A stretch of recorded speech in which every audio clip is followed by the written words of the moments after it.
बिस्मिल्लाहिर्रहमानिर्रहीम, अस्सलाम वालेकुम। हाथ में तस्बीह, जुबान पर अय्या का नाबुदु व अय्या का नस्ताइन, मगर काम तौबा तौबा। कौम को हर वक्त दूसरों की करप्शन का सबक सुनाने वाले इमरान खान की अपनी पूरी किताब आ गई है। सारा कच्चा चिट्ठा खुल गया है कि कैसे इमरान खान कौमी तहाइफ को अपनी जागीर समझकर इस्तेमाल करते और मुल्की कवानीन की धज्जियां उड़ाते रहे। आज एक बार फिर इमरान खान की ईमानदारी का पोल खुल गया है।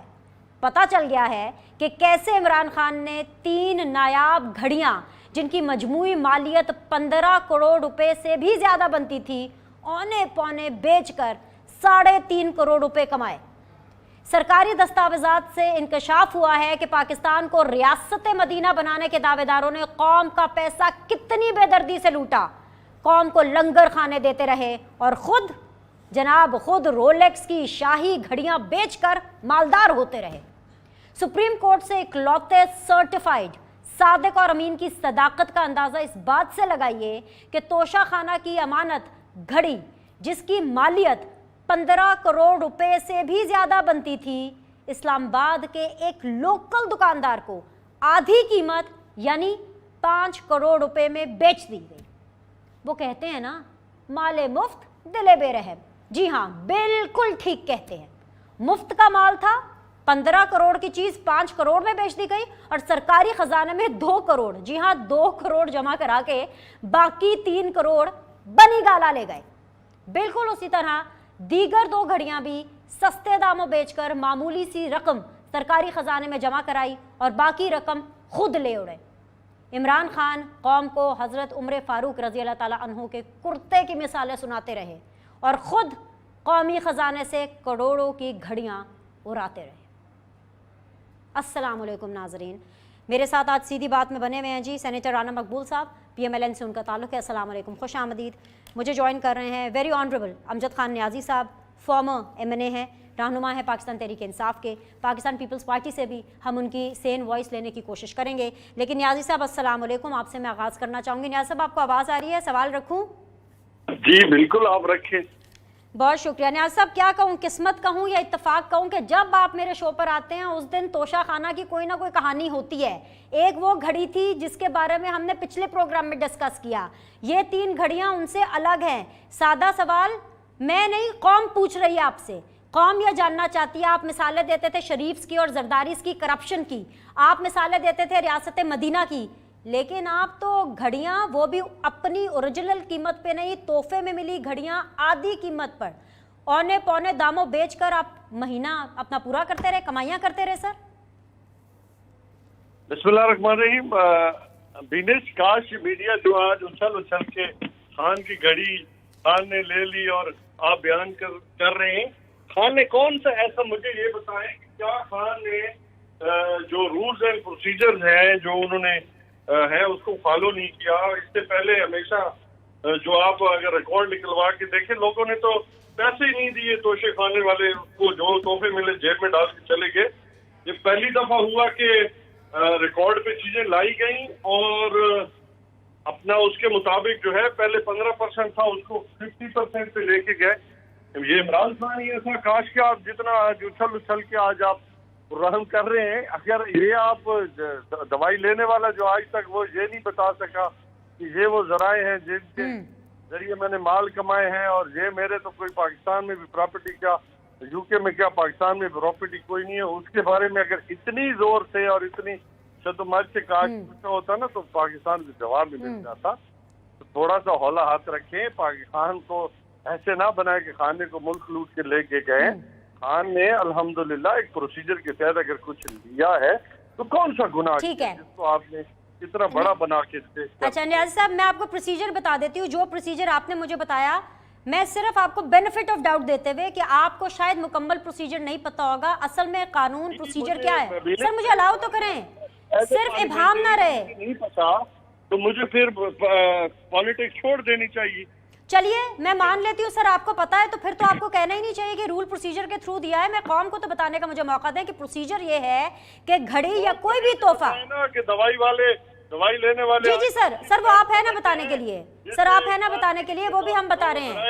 आज तक ठीक है, बता दें कि वो भी बताए ना साथ साथ। प्रोसीजर ये है कि जो तहाइफ होते हैं वो पहले तोशा खाना में जाते हैं, उनकी एंट्री होती है, प्रॉपर एक कमेटी होती है तोशा खाना की जो उन तहाइफ की मलकियत के एतबार से सारी उसकी प्राइसिंग करती है। उसके बाद अगर किसी ने लेनी है, प्राइम मिनिस्टर साहब अगर बाय करना चाहते हैं तो उसके 20% 20% कीमत अदा करके उसको खरीदे जा सकता है। लेकिन यहाँ पे उलट हुआ सर, तोशा खाना में गया ही नहीं, एंट्री हुई ही नहीं, सीधा बनी गाला गई चीज़ें, या जहां पर भी खान साहब अपने साथ लेकर के चले गए उनको पहले बेचा गया, हाफ प्राइस पर बेचा गया, फिर उसके बाद में उसकी 20% निकाल करके कौमी खजाने में दिया गया। तो सर ये करप्शन ही हुई ना, प्रोसीजर उल्टा चला यहाँ पर। आपने एक बयान तो आपने कहानी कर दी, तो मैंने कि क्या आपने वो चेक किया कि खान ऐसा हुआ है? ऐसा नहीं हुआ, अल्लाह माफ करे। खान सरकारी डॉक्यूमेंट है, सरकारी डॉक्यूमेंट से शो हुआ है और उससे साबित हुआ है। जी सुन लेना पहले, आपने सवाल किया, मैंने जवाब देना है, तो बात सुन लेना। जिस शख्स ने अपनी इवन जहाँ पे वो रहता है कि वो भी मरने के बाद उसने शौकत खानों को दे दी, उसको तो पैसे कि उसने किधर करने हैं पैसे? उसने अरबों रुपए आज तक उसे जो फंडिंग मिली है उसने सारे के सारा हमेशा उसने या उसने शौकत खाना में दी है या उसने अपने नमल नॉलेज सिटी में दी है। जिंदगी में उसके पास तो अक्सर आपने देखा उसके शलवार कमीज कभी कभी फटी हुई नजर आती है, इवन प्राइम मिनिस्टर साहब। तो ऐसे शख्स को आप कहें कि जी वो आपका माल। अच्छा न्याजी साहब, आपको ये हतमी तौर पर पता है, कोई रसीद होगी, कोई पेपर होगा, कोई डॉक्यूमेंट होगा कि ये तमाम पैसे उन्होंने नमल यूनिवर्सिटी या शौकत खानम को दिए हैं? तो आप मुझे बता दें, व्हाट्सएप कर दें, मैं भी शेयर कर देती हूँ। बात सुन लें, मैंने ये नहीं कहा कि ये पैसे उन्होंने अगर कोई अपना किधर किए, ये उनको पता होगा। वो इसलिए सर हम अपनी कुर्बानी की खाले शौकत खानम को देते हैं। मैं ऑफिशियली आपको बताती हूँ सर मैं अपनी पर्सनल कुर्बानी की खाले जब करते हैं तो हम शौकत खानम को देते हैं, उसकी रसीद मिल जाती है सर। तो इसकी रसीद नहीं होगी क्या? सुन लेना, जरा सुन लेना, जब आप सवाल पे सवाल तो करें, सुन भी लेना जी। जो शख्स पानी की बोतल भी प्राइम मिनिस्टर हाउस पे उसका हिसाब रखता हो ना और आज पूरे पाकिस्तान में उसके खिलाफ सारा ढिंढोरा पीट लिया सब लोगों ने, और उसे कुछ उनको नहीं मिला, और ले दे के आज उनके जो उन्होंने जो परचेज किए, बाकायदा रसीद दे के परचेज किए, अगर उसके बारे में उसको सवाल किए जाते तो इंशाल्लाह उसमें। अमजद भाई आपसे गुजारिश है, बड़ी मेहरबानी आपकी, आप खान साहब से कहें कि आधी पानी की बोतल पी लिया करें, ले जाएं, लेकिन कौमी खजाने को, तोशा खाना को छोड़ दिया करिए। मैं जुड़े हुए हाथ आपके सामने रख रही हूँ, बने रहिए मेरे साथ। बिल्कुल, हम भी आपसे हाथ जोड़ के पूछते हैं कि जो दवाई लेने वाला गया था और जो अभी आपने प्राइम मिनिस्टर बना के बैठाया हुआ है ना, उससे भी पूछ लें कि वो 40 अरब रुपए जो मकसूद चपरासी, और पता नहीं अल्लाह ताला उसे जन्नत में आला मकाम दे, वो पता नहीं उससे क्या क्या हिसाब होंगे, जो उसके 40 अरब रुपए। उन पे सर केसेस चल रहे हैं, उनसे तो पुछवाई हो ही रही है, उनसे तो पूछा जा रहा है। मैं फिर पूछूंगी, आज भी पूछूंगी, आपके पैनल में मौजूद है सेनेटर साहब। मेरी बात सुन, उनको NRO 2 दे दिया क्या? यही पूछा जा रहा है उनसे। चले नहीं, अभी पूछती हूँ ना सर, आपके सामने पूछती हूँ, लेकिन फर्स्ट थिंग फर्स्ट। सलाम सलाकुम, बहुत बहुत शुक्रिया राना साहब। अच्छी बात है, आप हुकूमत में आ गए हैं, हुकूमत में आएंगे तो आप लोग सरकारी डॉक्यूमेंट्स तो दिखाएंगे कि कहाँ कहाँ कैसे कैसे करप्शन हुई, कहाँ कहाँ आवाम को टीका लगा। जैसे ये रिसेंटली घड़ियों के हवाले से, तोशा खाना के हवाले से आप लोगों ने डॉक्यूमेंट दिखाया, बहुत अच्छी बात है सर। हुकूमत में रहकर सिर्फ डॉक्यूमेंट दिखाना ही आपका काम है कि अवाम के इन पैसों का, क्योंकि इस तोशा खाना के ऊपर मेरा भी हक है, शाहिदा रहमानी का भी हक है, अमजद न्याजी का भी हक है, राना मकबूल साहब का भी हक है, पाकिस्तान के अवाम का हक है। आप अवाम को बताएंगे भी कि आपने क्या सजा और जजा का फैसला किया है। कोई फैक्ट फाइंडिंग करें, कोई इन्वेस्टिगेशन करें, आगे अदालत को भेजे, कोई इंक्वायरी करें कि सिर्फ आपने कौम को बता दिया and your job is done. Cases बना रहे हैं कि नहीं बना रहे? देखिए जी, विनेश आपने क्या दुखती रग पे हाथ रख दिया। ये रियली प्रेस रॉ नर्व। मैं आपको बताता हूँ किसकी। आप रियासत मदीना की बात सुनते रहे हैं शुरू से, बहुत देर से सुनते रहे हैं, और रियासत मदीना जो है वो अमल से बनती है, बातों से नहीं बनती। और आप करें काम और तरह के नाम रियासत मदीना के ले लें।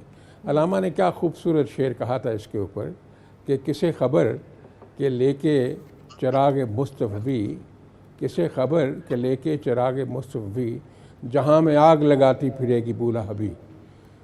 वो नाम मुस्तफ़ा का लेंगे सल्लल्लाहु अलैहि वसल्लम और काम अबू लहब जैसे करेंगे। तो इसलिए इस पे गौर करने की ज़रूरत, इसको डिफेंड नहीं किया जा सकता।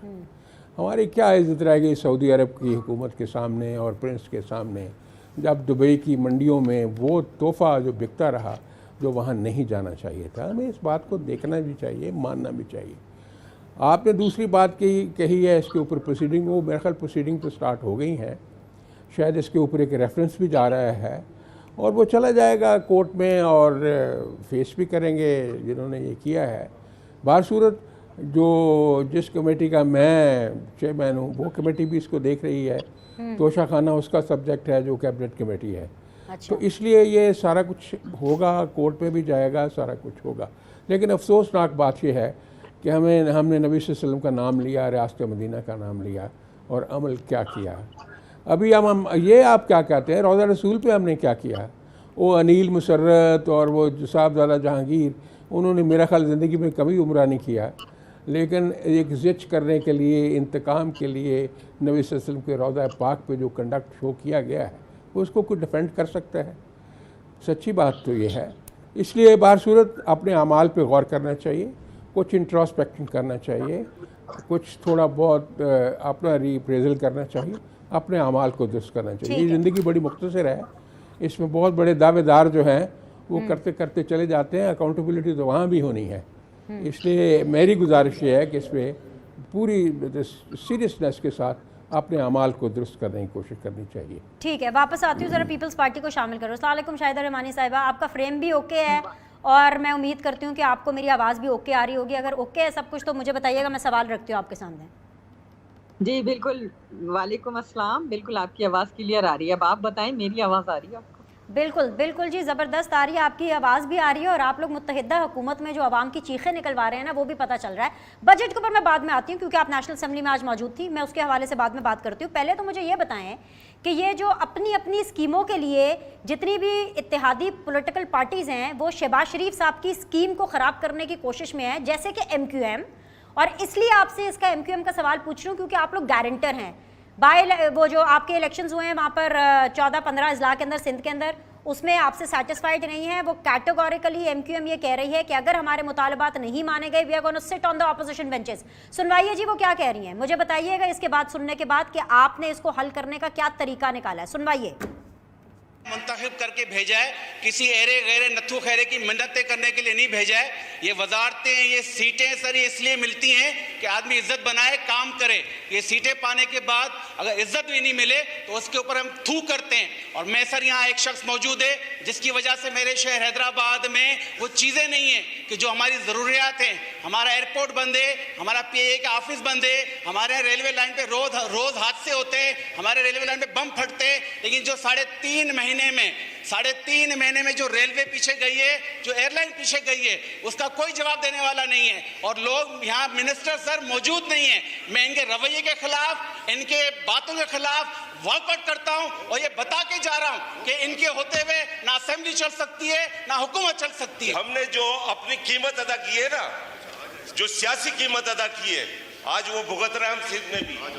अरे पार्टियों को ये समझते नहीं है लोगों को, जरा सी एक हकीर चीज के ऊपर क्या जवाब दिए इन्होंने।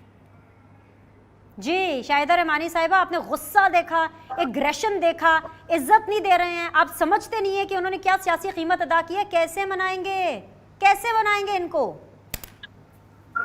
देखिए, इसी को जमहूरियत कहते हैं कि पार्लियामेंट के अंदर हर एक अपनी जो भी उनको मसाइल होते हैं, जो प्रॉब्लम्स होते हैं, उसको फ्लोर ऑफ द हाउस कहता है। और उसको हल करने के लिए जिस तरीके से मिनिस्टर जाते हैं, उन्हें मनाते हैं, आपने ये भी देखा कि वो वॉकआउट करते करते उसी असेंबली में बैठ भी गए थे।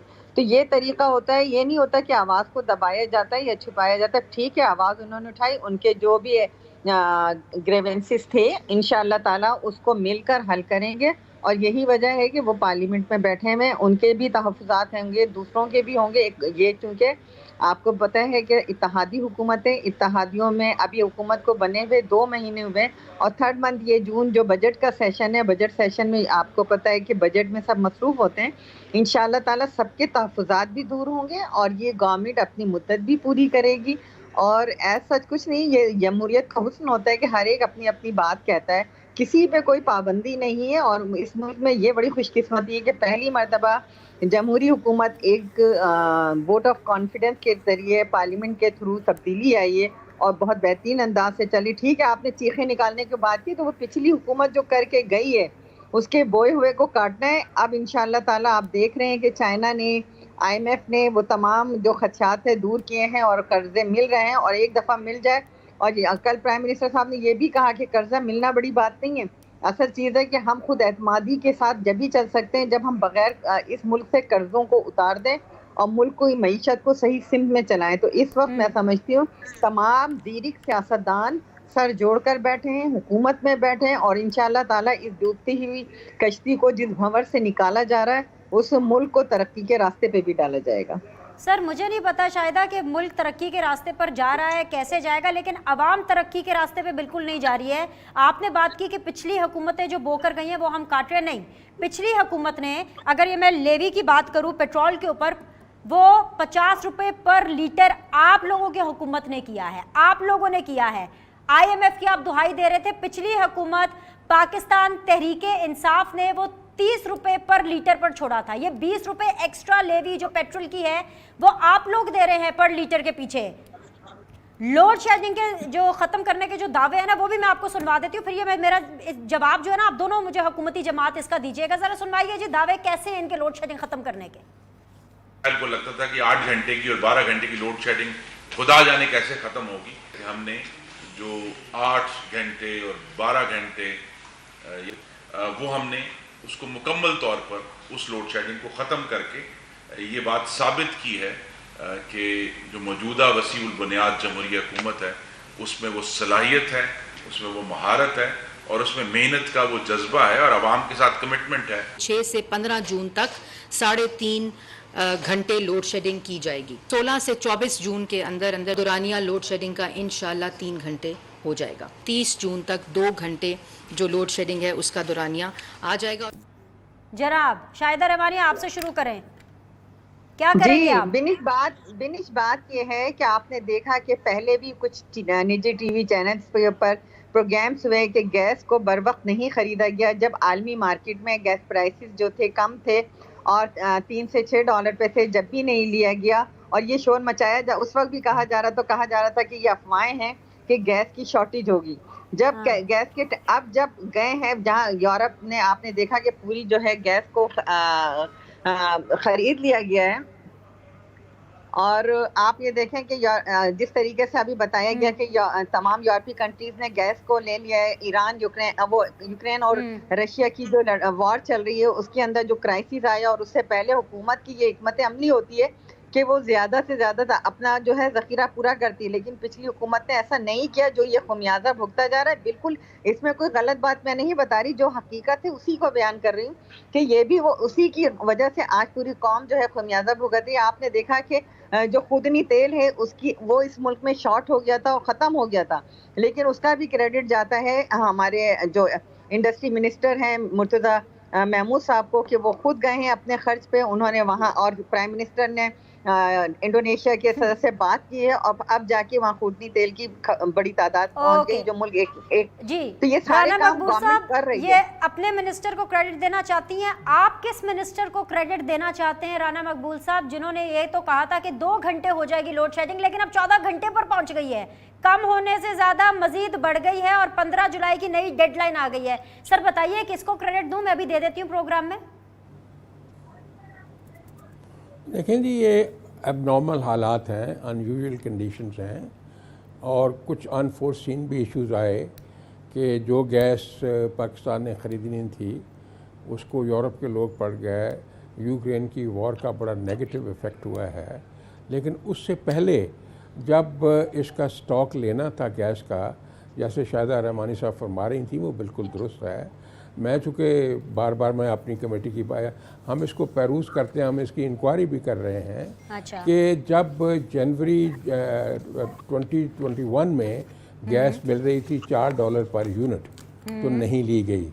अच्छा। और फिर जाके नवंबर में जाके $30.5 पर यूनिट खरीदी गई। वो उसके जो असरात हैं, उसकी जो कसक है वो महसूस हो रही। अब आप देखें कि ईंधन की शॉर्टेज है और साथ ही इन्होंने फर्नेस ऑयल इंपोर्ट कर लिया, और फर्नेस ऑयल भी जो रिफाइनरी थी वो बंद हो गई, इतना इंपोर्ट किया, फिर इसको एक्सपोर्ट करना शुरू कर दिया। बात यह है कि कोई there has to be some method even in madness, तो बगैर मेथड के चले हैं, बगैर इमेजिनेशन के चले हैं।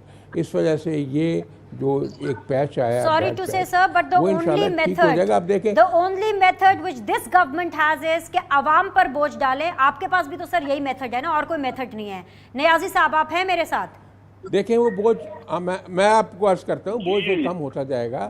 अभी आज देखें डॉलर भी 4 रुपए नीचे गया है, और इसी तरह बाहर से भी अमदाद आनी शुरू हो गई है, एडिबल ऑयल बहुत ज़्यादा आ गया है। ये जो एरिया है इस गैप को भी फिल कर लिया जाएगा। ये सारी 2-3 हफ्ते की बात है। इंशाल्लाह will have a sigh of relief, there is some light at the end of the tunnel. हमें मायूस नहीं होना चाहिए, तकलीफ ज़रूर है, और क्योंकि बड़े बड़े डॉक्टर्स ने ये टीके लगाए हैं, तो इन टीकों के असरात अभी जल्दी से ज़ाया हो जाएंगे इंशाल्लाह लज़ीज़। आप देखेंगे कि बहुत बेहतर हो जाएगा। चलिए जी, दुआ करते हैं, सारे मिलकर इज्तिमाई दुआ करते हैं कि आवाम का जो दुख दर्द है वो किसी तरह कम हो। नियाजी साहब, आपने अब बिल्कुल सही ट्रैक पकड़ा है। नियाजी साहब, अब सही ट्रैक पकड़ा है आपने, क्योंकि वज़ीर आज़म साहब हमारे कह रहे हैं कि जुलाई में मज़ीद लोड शेडिंग बढ़ेगी। आवाम ने अगर लोड शेडिंग के आगे हाथों मजबूर, जितना भी होना है, गर्मी में मरना है मर जाए, लेकिन लोड शेडिंग अभी बढ़ने वाली है। सो आप लोग कितना प्रेशर डाल पाएंगे, जो आप महंगाई के खिलाफ, लोड शेडिंग के खिलाफ बाहर निकल रहे हैं 2 जुलाई को? प्लान क्या है नियाजी साहब आपका? बिनेश, ये जो लाइक फाइक टीम थी इनके पास, अगर याद होगा ना, बड़ी बढ़ के मारते थे डेली बैठ के, जनाब कि हमने यूं कर दिया, हमने ये किया था, पता नहीं क्या से क्या कर देंगे। लेकिन हुआ क्या कि जब ये आए, डॉलर ऊपर चला गया, ऊपर चला गया, डीजल ऊपर चला गया, बिजली रही नहीं, पानी रहा नहीं, लोग तकलीफ में। अब मकसद है कि ये इन्होंने 3 माह में इकॉनमी बिठा के रखी। वही इकॉनमी आज से 3 माह पहले जब गवर्नमेंट हमारी थी, दुनिया कह रही थी, दुनिया के मईशत नापने वाले जितने बड़े इदारे कह रहे थे, ब्लूमबर्ग था, इकोनॉमिस्ट था, उसके बाद मूडीज था, जो आपको पॉजिटिव में ले रहे थे, आपको कह रहे थे कि आप तरक्की की रफ्तार जो है, खुद इक्तिसादी सर्वे कह रहा है कि जी पाकिस्तान तहरीक इंसाफ की गवर्नमेंट में 6% तक गवर्नमेंट जो हमारी गई थी, अब इन्होंने उसको उस लेवल तक लेके आए हैं कि आज आपका सरमायादार आप पे ट्रस्ट करने पे तैयार नहीं है। आपका बाहर से जितने भी हमारे ओवरसीज पाकिस्तानी है, उनका आपने एक तो वोट का हक ही गायब कर दिया।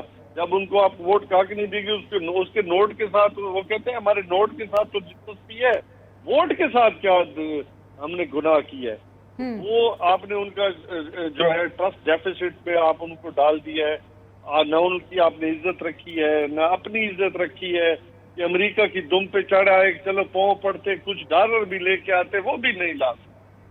आज मतलब गुलामी में भी चले गए, भिखारी भी बन गए। अगर भिखारी बन के भी कशकौल में कुछ ना मिले तो फिर तो मैं इनके बारे में क्या, इनकी लायक फैक्ट टीम के बारे में कह सकता हूँ।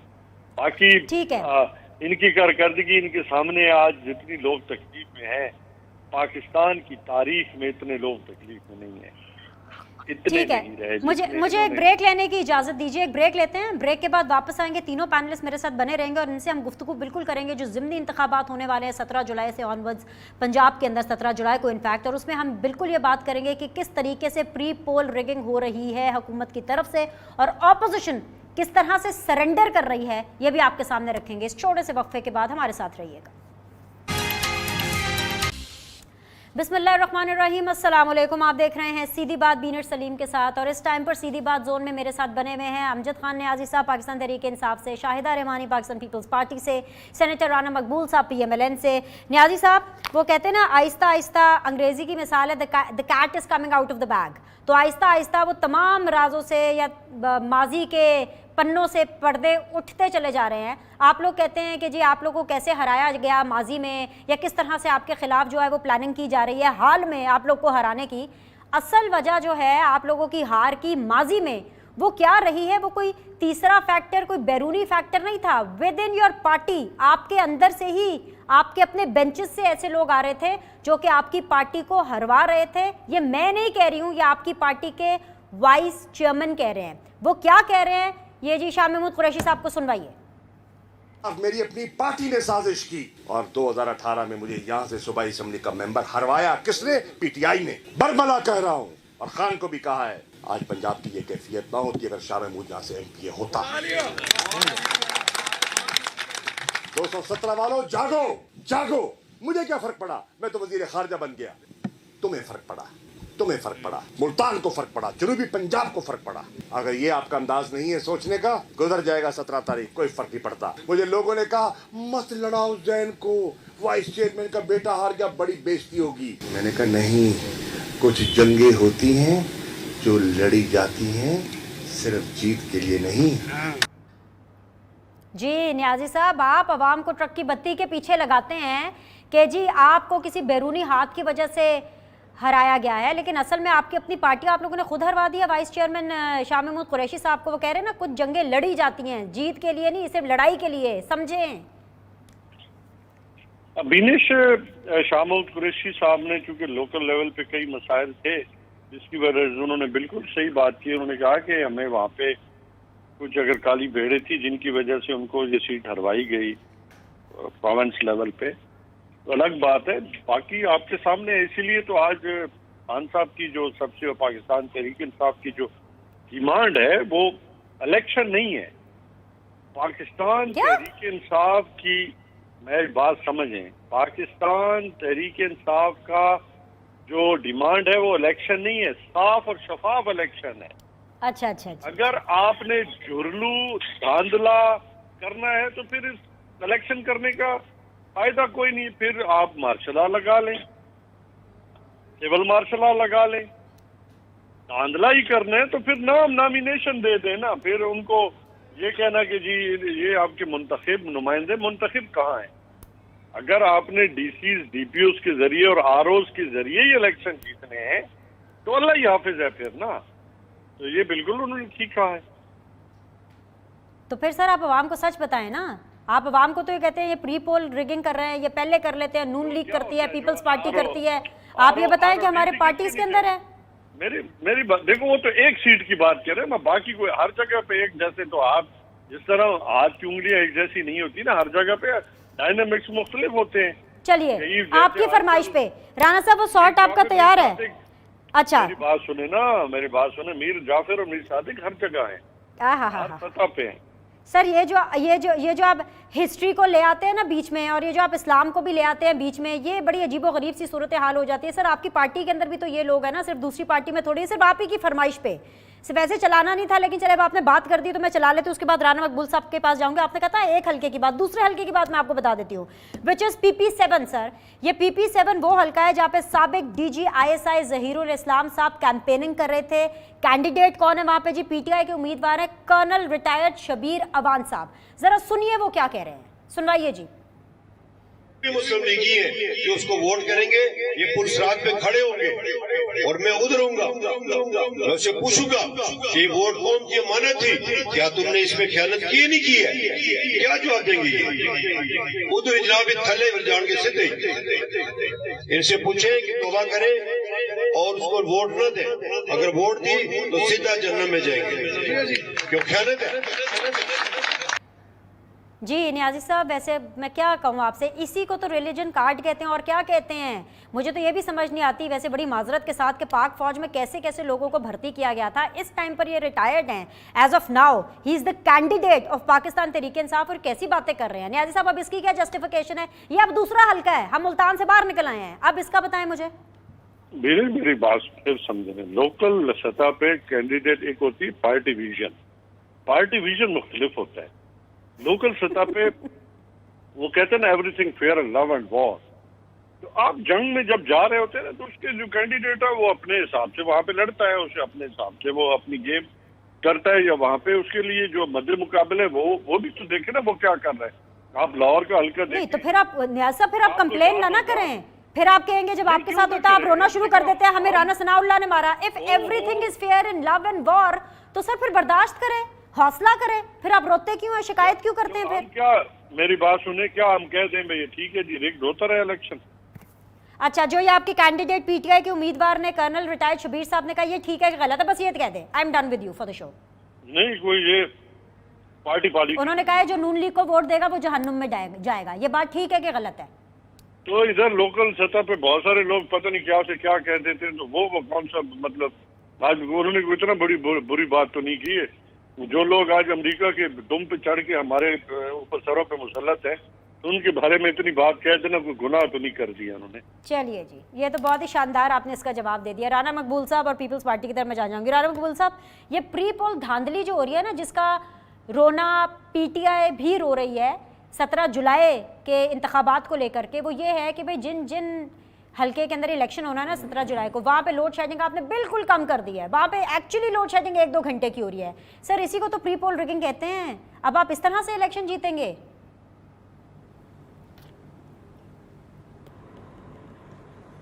रान साहब जी, मैंने आपकी बात कट गई आखिर में जी। अच्छा, ये तो खुशी की बात है कि अब कर्नल शबीर साहब ही नून लीग की जन्नत और दोज़ख का फैसला करेंगे।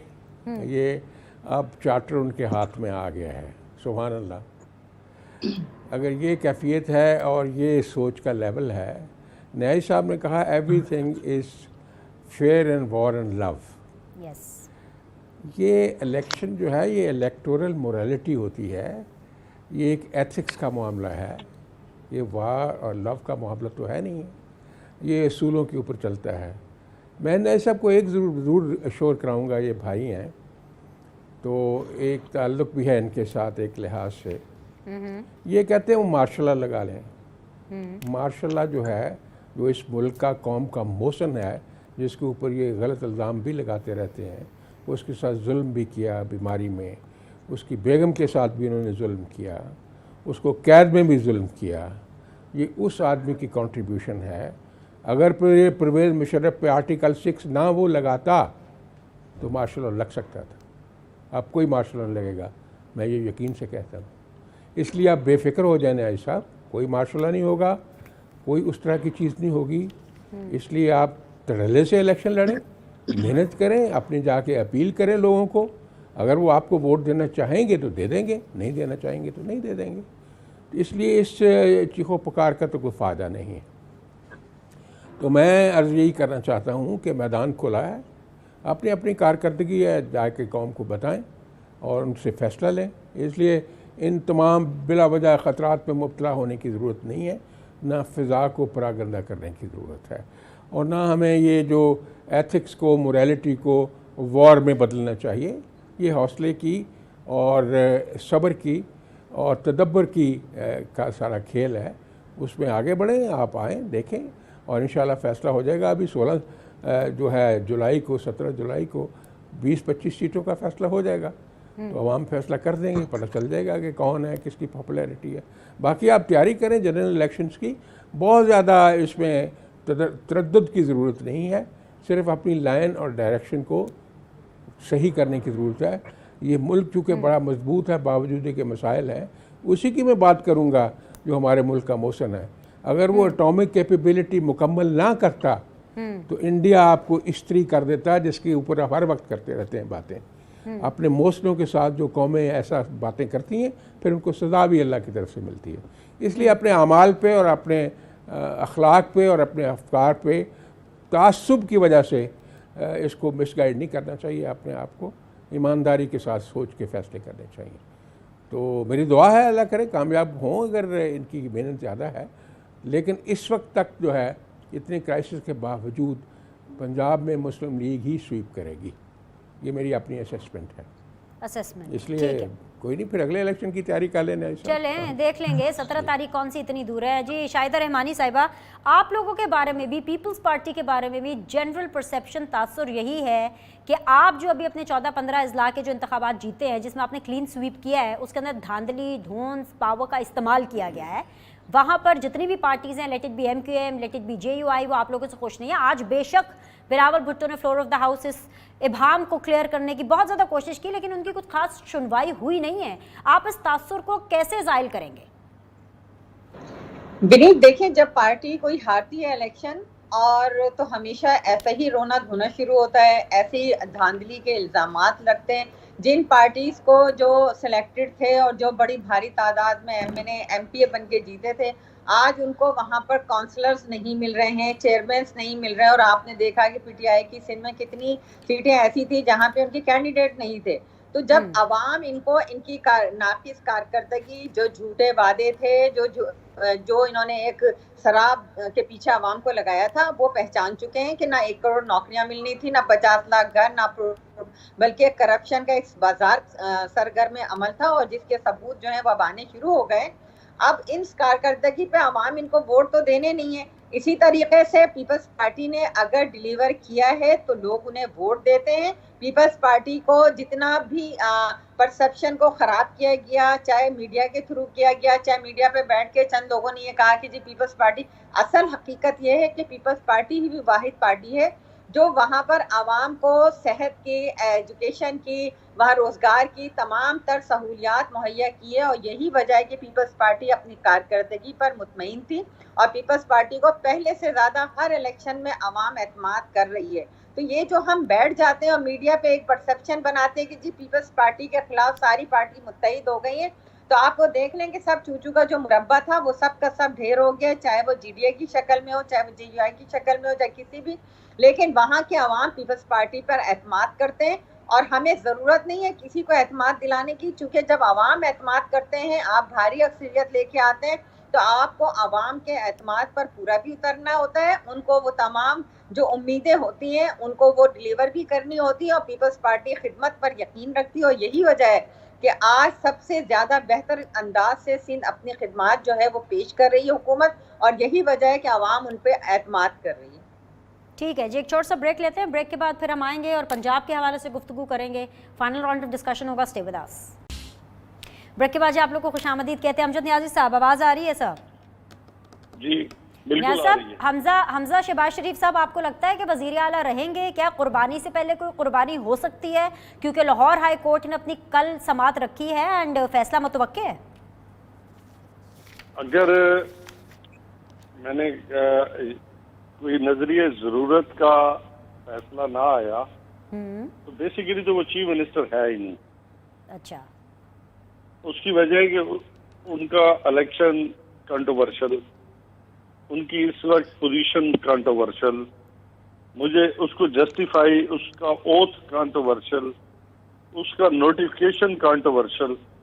अगर सारी चीजें कंट्रोवर्शियल है और पाकिस्तान को अगर कोई रिपब्लिक बनाना है तो अलग बात है। अदरवाइज अगर रूल्स ऑफ प्रोसीजर के मुताबिक और रूल्स ऑफ लॉ के नीचे अगर चीजें हुई और नजरिए जरूरत का फैसला ना आया तो इंशाअल्लाह ताला ये चीफ मिनिस्टर ना हैं ना इनको रखा जा सकता है। फैसला तो, जो भी आए नियाजी साहब, आप पाकिस्तान तहरीक इंसाफ उसको कबूल करेगी? ये तो फैसला आने पे बताया जा सकता है। अच्छा। ओके। राना मकबूल साहब, आपने सुन लिया है। This is what PTI is thinking in the benches. फैसला आएगा उनके हिसाब से हुआ, कबूल करेंगे, नहीं आएगा, नजरिए जरूरत नहीं हुई तो फिर। लेकिन द बॉटम लाइन इज कि जो सीएम शिप है हमजा शहबाज शरीफ साहब की, वो हवा में लटकी हुई है। मैं अर्ज करता हूँ जी, फैसला अगर न्यायी साहब के हक में आया तो वो कबूल करेंगे, अगर इनके हक में ना आया तो कबूल नहीं करेंगे।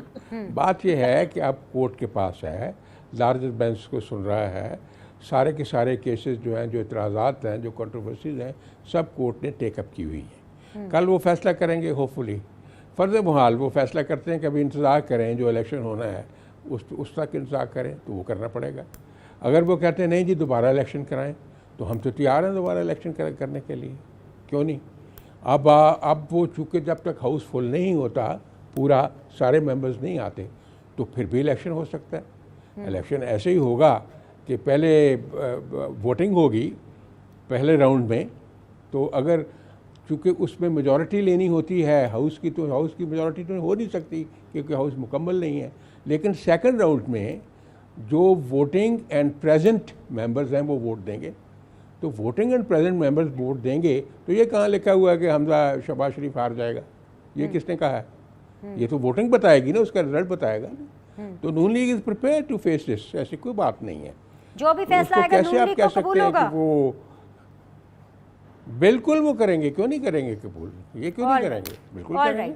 पाकिस्तान पीपल्स पार्टी के भी स्टेक्स हैं? बिल्कुल, ये दो ही ऑप्शन है इस फैसले में जी। Okay, last question from People's party, last 1 minute है। शाहिदा रहमानी साहिबा, आप भी सपोर्ट कर रही हैं पाकिस्तान मुस्लिम लीग नून को पंजाब में आपके पास वजारतें भी ठीक ठाक है, आपका मुकम्मल शेयर है।